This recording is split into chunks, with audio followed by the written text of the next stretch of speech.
What's going on, YouTube? It's your boy V here, coming at you guys with another market watch. This is a really interesting one because I really talk about deck core sporadically when I do my market watches. I go in, I'll talk about a bunch of cards, and every now and then I'll just pick a deck core and go, hey guys, want to look at this one?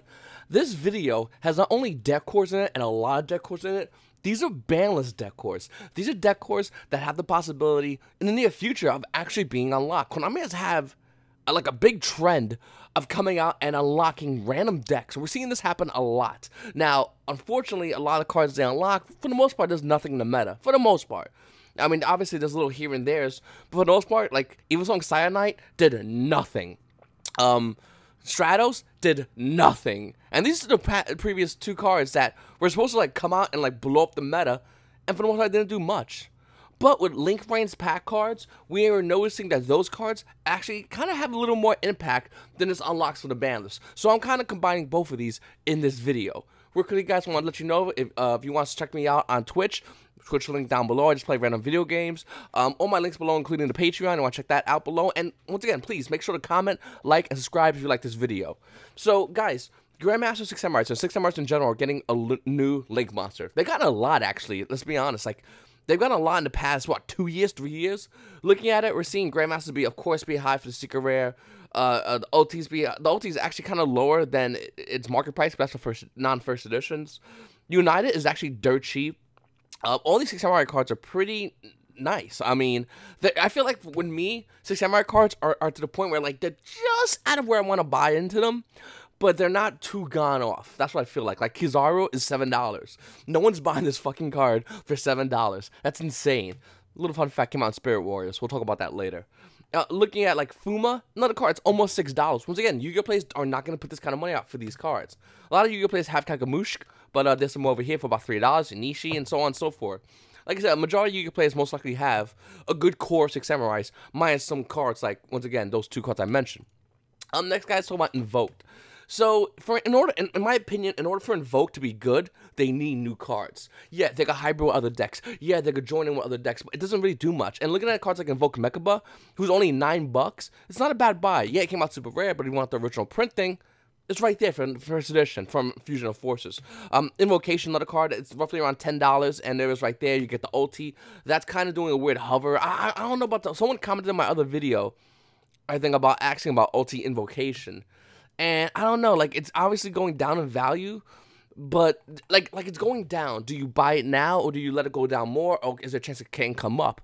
The answer is yes to everything, because if you buy it now, you guarantee get it at a relatively low price.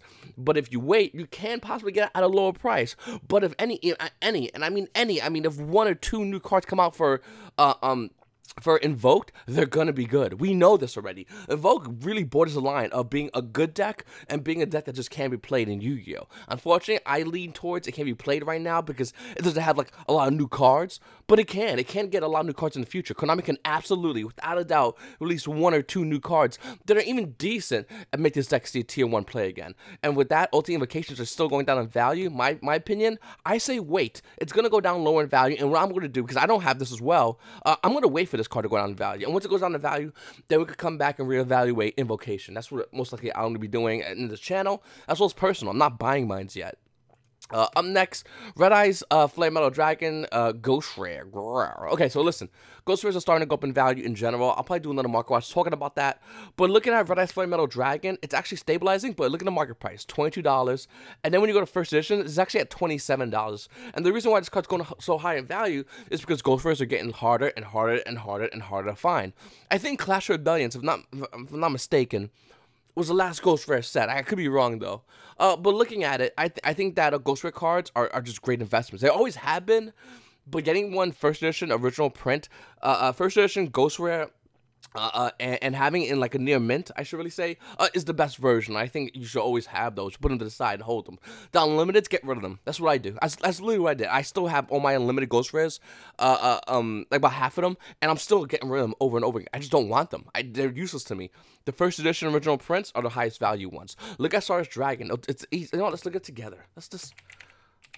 Like, I want to show you why I'm so adamant about Unlimited versus First Edition and anything, especially with Ghost Rares. Because looking at Ghost Rare Stars Dragon, which looks gorgeous, its price is still really high. Market price showing to be about $67. Price showing stabilization. But when you look at Unlimited, it's about $53. And you're like, oh, well, V, $53 is a lot of money for a Ghost Rare Stars Dragon. I'll go, okay, cool. $53. I want you to remember that number. 53 mine from the actual First Edition near mint is $420. That is the difference between Ghost Rare First Edition, that little stamp First Edition, and Unlimited. And that's why I value Ghost Rare cards as highly as I do when I talk about First Edition versions.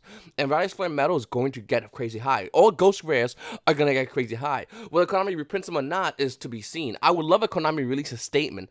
And this is really important. I doubt they would do it, but if they did, saying, listen, it's never going to happen. It's impossible to reprint these Ghost Rare Yu-Gi-Oh cards. What I would do, I would go in and buy hard on Ghost Rares. Until that time comes, though, I'm not doing it. And Ghost Rares are in this weird, like, they're money, but they can, if they get reprinted, there goes all the value. It's a weird kind of line you walk when you have Ghost Rare cards. Next, Typhoon, which is going down in value. Market price showing to be about $7. Looking at everybody, it's about $5 for a Typhoon. And I think this is another great card that's going to continue going down in value. It'll hit $3. Maybe Konami reprint it at high rarity, but if they don't, it's going to be good again in the future. That's what happened before with Typhoon. It was a nothing card. I remember when it came out in OTS Tournament Pack 1, this card was less than $1. Spiked as high as $9. You can see it here in the market price, and that's because it's still a great card. It just needs to find its format to fit in. Konami's really good at reprinting cards that are, I think they're starting to slowly reprint harder to get cards. Like we just saw Rivalry Warlords and Goza Match get a reprint, which they desperately needed at a high rarity. I just don't know what they're going to do it to all the cards, because there's still a ton more cards that they didn't do this in. And when they have sets come on, they do like 1 or 2 here. It's for the non-core sets, it doesn't really, there's so much more they need to do, but it kind of helps a little bit alleviate it. Up next is Blackstone Legends. This is a secret rare, and it's going to up in value. Market price going to be about $10. We're seeing it here to be about $13 for almost $14 for this card. I don't know why. Rivalry players are always weird to me. They're like, yeah, Blois is good, but we're second best. Like, all right. It's not meta, but sure. Okay, so let's talk a little bit more about core decks. I've been just bullshitting around, but I really want to show you those cards. I have some more cards I'll show you too. Madolches. So Madolches obviously is getting a great card in Savage Strike. In fact, Madolches already have their Link, which for the most part did nothing. Their Link's not as good. It's decent, but it's not as good. With this new card coming out in Savage Strike, it makes the Link a little bit better and makes the Madolches a little bit better. Here's what I think what's going to happen with Madolches. If they were to even kind of possibly show any kind of relevance within a meta, I think the market, meaning Konami's part of the market, is going to reflect that by reprinting Madolche Magellan, Madolche Angeli, Madolche, all these Madolches basically. I think they're going to reprint them. More specifically, Magellines. So holding your Magellines right now, a $16 card is really risky because there's a good chance they're going to reprint these cards. And I think that we're going to see that with the future of releases of Konami sets if Madolches show any prevalence. If they don't show prevalence, I don't think the Konami's going to. But you got to realize, guys, Konami makes these sets about couple of months in advance, so I think that Madolches have already got their reprint, and in fact, I really don't feel comfortable even holding my Madolche Magellines. I have mine's first edition. I might get rid of my Madolches, and I rarely say this about stuff I love so much as Madolches. I love this deck a lot, but I might get rid of my Madolches because if it's gonna get reprinted, Magellines' price is going to spike down to like 4, if we're lucky. Just throwing it out there. Anyone who's holding Madolches like myself, Angeli's, they're hitting some dumb numbers as well, and they're going to go spike down in value. But with that said, I think the new Madolche card is really, really, really good. Unfortunately, we have to wait on all this until the ban list comes out, which come out in about 6 days, to let us know if Madolches can see any meta play. The meta currently is really crazy right now, really fast, a lot of FTK decks. And with Madolches, they're pretty fast, but they're really combo-oriented. I love my combo formats. Hell, I'm playing Ultra Guys because I have to combo and control the field, and Ultra Guys is really good at that. Madolches is more of an aggressive kind of combo, but I love combo decks in general that just do cool shit like this. With that said, I don't know if Madolches is going to see meta play, but I do like them a lot, and I'm looking forward to the new card personally. Magical Musketeers. Magical Musketeers finally got their Link monster. I've been saying this, I don't know how long, for Magical Musketeers about this deck. I'm like, this deck's amazing. A lot of you could play a Solus deck and they're like, oh well, Zoodiac's in the format. And it makes no sense because I'm like, okay, that deck's insane. That deck's gonna get hit, and the Konami's gonna have to hold it, keep making decks at that speed. It's not happening. And then Madolche's really, for the most part, didn't see much play. Every now and then we saw it play an event. I took mines, I think YuGiOh Day. I made top 4 because I just wanted the field. I probably could have won it, but I made top 4 because I wanted the field center, and I did it. With Musketeers, I love Musketeers. If anyone watched my channel for a while, you realize that I randomly throw Musketeer deck profiles in because I usually go back in, I re-sleeve the deck, I clean it up a little bit, and I like to play around with it. And Musketeers, in my opinion, was a deck that was always waiting for a new card. We have that new card now. Now, we don't specifically have it in the TCG. Oshi gets to play with our stuff first, and then we get the secondhand toys. But it looks like we're going to be getting a Magical Musketeer Link Monster, and it's phenomenal. It's really good. And I'm looking forward to seeing Musketeers actually see competitive Tier 1 meta play. I think Musketeers need some more cards. Why not? Hell, fuck it. If you're just opening your wallet and giving us $1, giving me that 20. I want to see Musketeers have, like, their own Vanity's Emptiness, or Musketeers have their own, like, Pot of Greed. I get it. The Musketeer Link Monster is amazing, but seeing more Musketeer stuff, a little bit better. Looking into it though, Magical Musketeer Caspar, which came out in Spirit Wars. And once again, I keep going back over this, but I want to just throw it real quickly in. The non-core decks always have cards that have value after the fact. It's always been done. And here's another great example. Magical Musketeer Starfire, Magical Musketeer Caspar and Starfire were low value cards. In fact, Starfire currently is a little bit low value. It's still not as you need it. You can play 2, you can play 3. Caspar is the main card of the deck, and we're seeing Rise hitting easily $10, about to be bought out on the market. And you're not seeing many of these because non-core decks, once again, if it's not crazy high, if it doesn't have that chaser card, it's not going to be seen as much. And this guy's holding it roughly at 38 and about $15 at the bottom of the page. And it doesn't take much. Once again, playset, a playset 2, and a playset, a bunch of ones in between, and then we're seeing a $15 Caspar. Now, Caspar was 27 on release, and it quickly went down. But looking at it right now, I cannot wait for us to get this. I hope we get the Link Monster come in Savage Strike. I hope Savage Strike catches up with the Link Rain stuff. That'd be amazing. But looking at it, guys, I really look forward to seeing Musketeer see competitive meta play. I would love it to happen. I still think this is a great deck. Cross nominations are 85 cents. These are all just Musketeer cards. They're really cheap.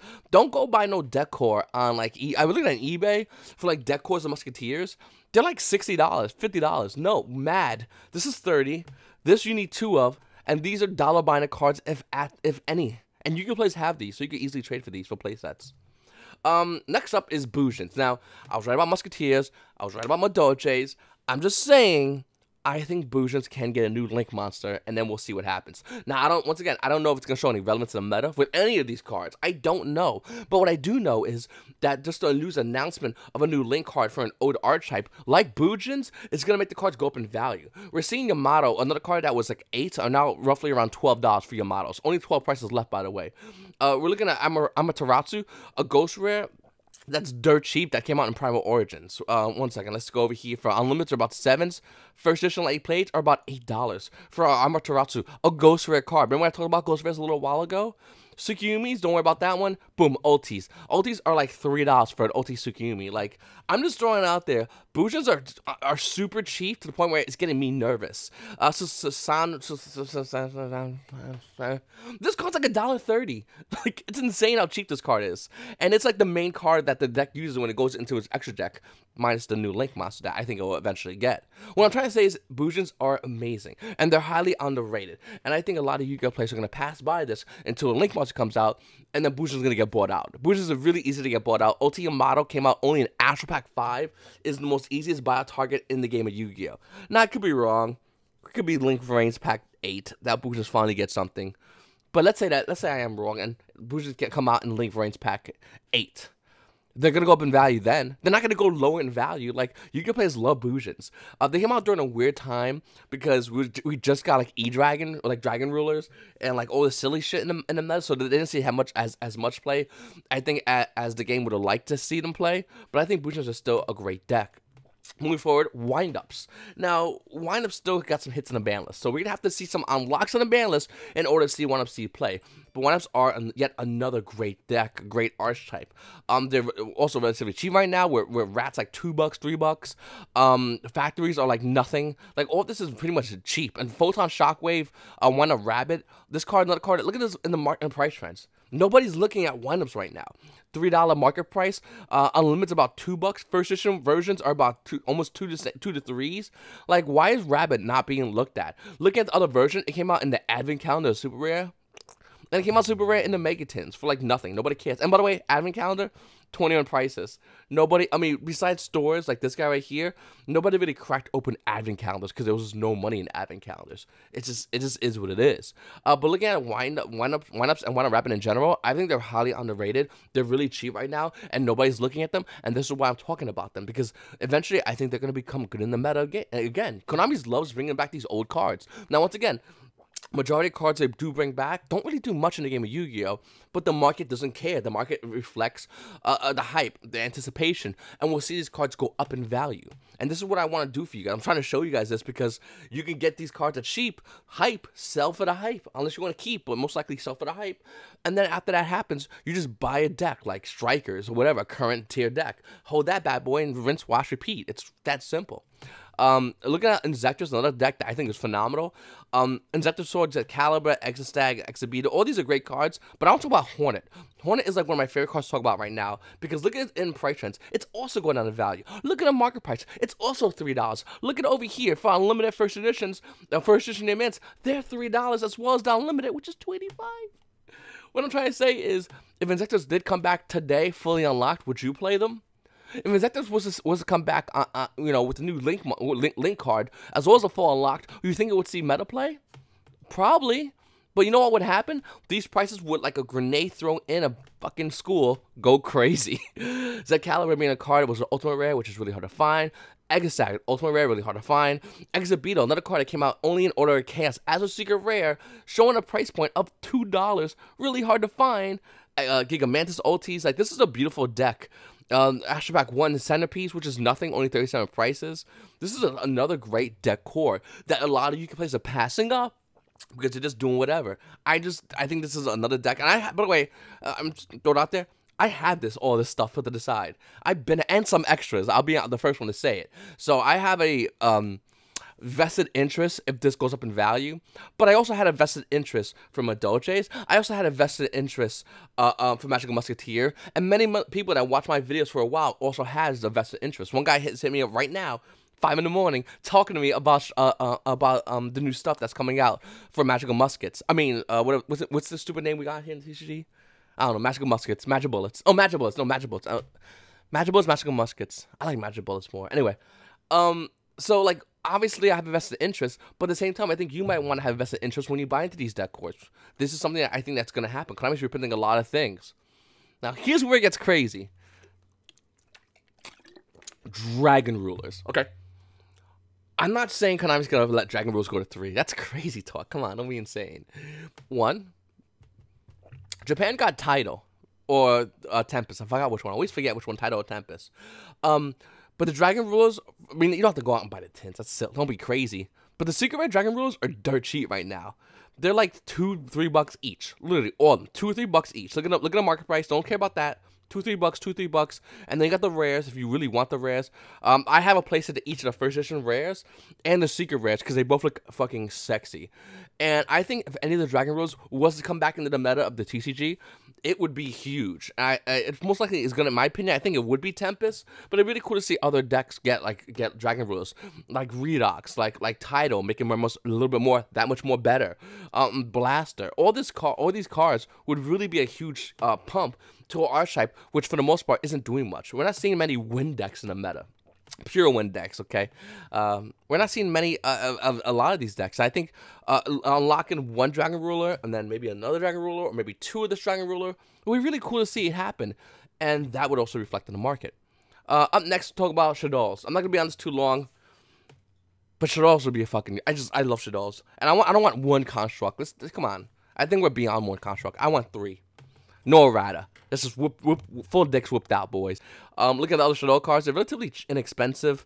Windows got the secret reprint. Shekanagas are hitting some dumb prices. They're like $16, which is dumb buyout. I'm not too keen on this buyout, to be honest with you. Constructs, which is like a $6 card, is hitting even high. It's about 8 to 9 first edition. Another Talus is hitting some crazy numbers. His 2015 Megaton Construct, it's about $7. We're seeing a lot of crazy things happen with Shaddolls, especially Shaddoll Construct over here, the Ultimate Rare, which is only going higher in value. $26 market price. Unlimited, they're about 29, 30s. After that one's gone, they're hitting 32s. First editions are $50 for OT Construct. Construct has went, and this is only because Japan has it, and we know we're gonna get it. That's all that is, for the most part. Next, Zoo. Now, this is where it gets really weird. Okay, now, back before, when we had Zoo, we didn't have as many hand traps. We didn't have as many cards to shut our opponent down. We didn't have as many anything. We really, for the most part, your opponent played, and if you didn't have, like, what, 2, I think maybe technically 3 hand traps that were viable at the time, Zoo was doing what Zoo did. With that said, pending some hits on a current balance in 6 days, supposedly, maybe, possibly, we might see Zoo come back. Possibly. We might see, and not a huge comeback. I'm not talking about like, 3 of all the extra deck, but what about 1 Trident? What about 1 Broad Bull? I would love to see Zoos come back. Just unlock it a little bit. Just let it out a little bit. Let the crazy dog out the cage just a little bit. Just 1 Broad Bull, okay? 1 Trident, and I want 2 Whiptails. No, 2 of is it Whiptail? No, I want 3 Whiptails. What's the rat one? I always mess his name up. I want 2 of the rats. The rats. I can't even find them. You know what I'm talking about. I think I passed them already. Nevertheless, I would love Zoo to be unlocked. I think it'd be really fun. I think it'd be really cool to see Zoo versus Strikers. Now, once again, not full unlock Zoo, because this deck is insane. But, Zoo with some nerfs, playable versus Strikers. Zoo versus Thunder Dragons, Zoo versus Alta Guys. I would love to see those matches. And if you think, hey V, wait a minute, Zoo even with this couple of unlocks can fill a board up, cool. We have Inley match, we have Regeki, like we have ways to stop Zoo. Nevertheless, Zoo cannot be fully unlocked, like I said, but seeing them a little bit unlocked would be really fun for a lot of Yu-Gi-Oh players, giving them yet another chance to play this really great deck. Next, Monarchs, not Caius, not Karaz, not Mobies, not Zaborg, the Mega Monarch, which is hitting some stupid numbers, which is really, to be honest with you, ready? Hype, because before Zaborg was the money card, it was Caius the Mega Monarch, there was Stalos the Mega Monarch, now it's Zaborg. It's stupid. Don't buy into this. This is dumb. Sell into this. Don't buy into this. You'll make money. Won't be Mobius, because Mobius got a ton of reprints. But looking at the other monarchs, like the Heavenly Monarchs, like Ether, Erebus, why is it not showing me the good monarchs? These are the old good monarchs. I want the new good monarchs. Okay, well, okay. Go Ether right now. I don't give a pook. Ether oh, no. Yeah, I didn't really plan for this video that good. Here we go. How about some unlocks like 3 Ethers and 3 Pantheisms? Let Monarchs go free. Let them do what they gotta do. Now, if you want to hit Monarch Stormforth, we can hit Monarch Stormforth. That's totally fine. This card is stupid as hell. This card should be hit. Even though Thunder Dragons can spam board way harder than Monarchs fully unlocked, I still think that Monarch Stormforth should be hit. I agree with that. I want to see 3 Pantheisms, I want to see 3 Ethers, and I want to see Monarchs come out of nowhere. Because Monarchs is one of the very few decks in the game of Yu-Gi-Oh!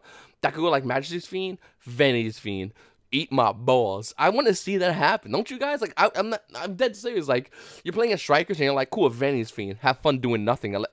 Use them what you got them in your hand. Or like Monsters use Majesty's Fiend. And it's like, okay, bring your monster out. It does nothing. Like, I like shit like that. I think that's really fun. I like an old controlling deck. And I love Monarchs. It's just so fun to play.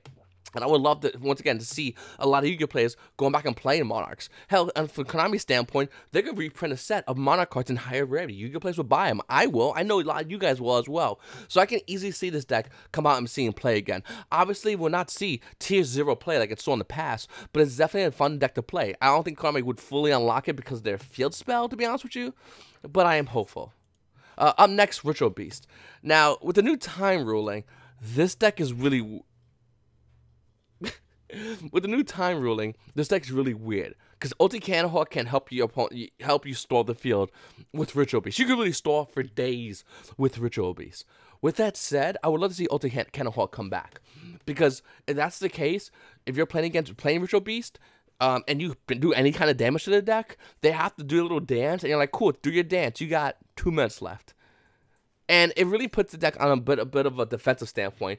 And before, they used to abuse the deck, abuse the combos just to burn the clock out. Even though it's easy to burn the clock out, I think it's easier to stop this deck from doing that many plays. And I think that Virtual Beast, Cannon Hawk coming back wouldn't really do much in the meta. Remember, once again, we don't have a certain card I'll talk about in a second. But for the most part, it is not as good without this one card, which I'll talk about in a second. But what I'm trying to say is, I think Cannon Hawk at 3 won't really do much for Virtual Beast. They'll do a lot of cool combos. They're really fun to play. And for the most part, they'll just be that what that is. Nothing really competitive. E-Tele was the card I was talking about. E-Tele at 3 not only supports Virtual Beast, but supports a plethora of decks. That makes those decks tier 1 at the time. When this card was at 3, Konami wound up hitting this card and a bunch of other decks. But for the most part, if they banned E-Tele, this card would have been the card that would have shut down a lot of decks or slowed down the speed and helped the meta become a little more leveled out.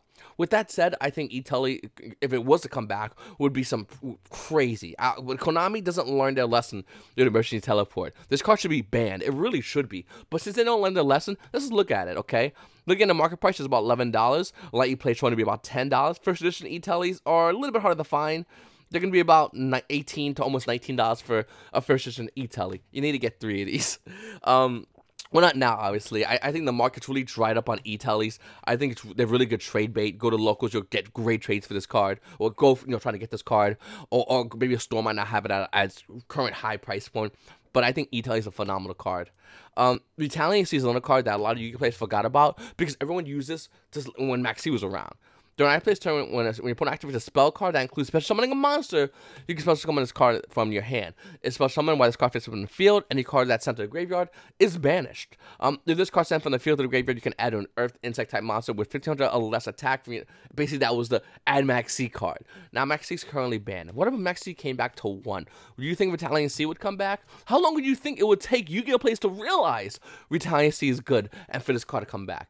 I don't think it'll take that long, especially when Maxi even coming back at 1, and because this card helps search it out. Price is showing stabilization. Market price is showing to be $1.45. Looking over here, it's 90 cents for Retaliating C. I think this is a phenomenal card, a highly underrated card, and to be honest with you, if Maxi was to come back, this would be the card you want to get behind Maxi. Everyone go crazy for Maxi. You pick up Retaliating C for 90 cents, and when it's time to cash in, you will cash in pretty crazily.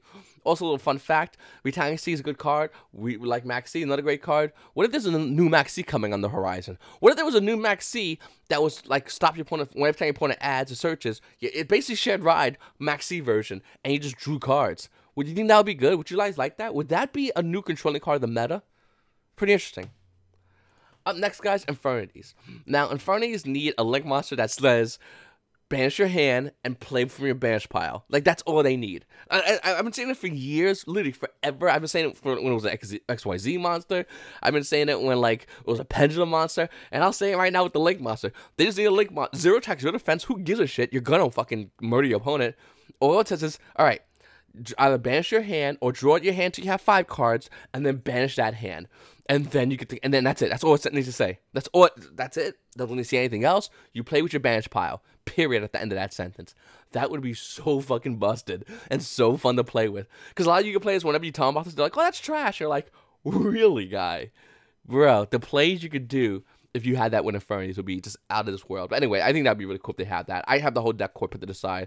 DT Archfiends, by the way, are 88 cents. Bye. Like, you need to get this card. 88 cents for DTs. The Ultra Rare from the promo, I think, is a little bit better. High rarity is 2 and change. But, like, this is... I would still buy both of these. I have this one. I'm probably going to buy this one next. Don't get that one, please, for the love of God. And it came out common in OTS Pack 2, but who cares about that? Stratos. So, we know Stratos at 1. Stratos at 1, Konami, is that sticking a tip in. Can we have the Shaft and have Stratos at 3? It's not doing anything. It's never done anything for the meta for the most part. It might as well some playing Gokis in the beginning, but most Goki decks are cutting this card. If not, it's already been cut. I still have to YCS, that's why I'm saying it. But what I'm saying is I would love to see Stratos come back into the game of Yu-Gi-Oh! I think a lot of Yu-Gi-Oh! Players would love to see this card at 3. It does nothing except FAP E-Hero players. And let them get a little fapping, and they deserve it. They've been working hard buying them OT, horrible E-Hero fusions, rising in price of crazy numbers. I think E-Hero Stratos at 3 would be awesome. I would love to see this card at 3. I want to make like a casual Yu-Gi-Oh! Deck. And start showing them to you guys on the channel. One being E-Heroes, because I really do like the deck a lot. As much as I shun it, it's probably one of my favorite decks, top 5 at least. Spellbooks, I would love Spellbooks comebacks. Now, Spellbook and Judgment's a phenomenal card. You got Spellbook Judgment and Jalgan. That'd be really fun. But Jalgan is a busted card. It should have been hit a long time ago. You guys ever played like the last turn FTK, it abused Jalgan. We could bring back a last turn and just ban Jalgan. We can bring back Spellbook of Judgment and ban Jalgan. That'll be really cool, and it'll allow a huge new aspect to Yu-Gi-Oh! By bringing back one card. Players playing this deck would have to rethink this. A little side note, Spellbook cards are going to high in value, just want to throw it out there. High Priestess of Prophecy is hitting some dumb numbers. Fate is hitting some insanely dumb numbers. Spellbooks in general are going high in value. Once again, I think Judgment should be the card to come back. I think Jalgan should be the banless hit. Spellbook of Judgment at 2, Jalgan ban. That's what I would love to see happen. Let me know what you guys think about that. Another deck is Tellarknights. Tellarknights are so underrated, so cheap in price. Just recently, Yu-Gi-Oh! Players are starting to buy the Nebs, and they're starting to go pretty high in numbers. But nobody's looking at Ptolemais. Nobody's looking at Stellar can sell a diamond. Nobody's looking at these cards, and the price trends are showing in the price trend. It's stabilized. Market price should be about $4. We're seeing $4.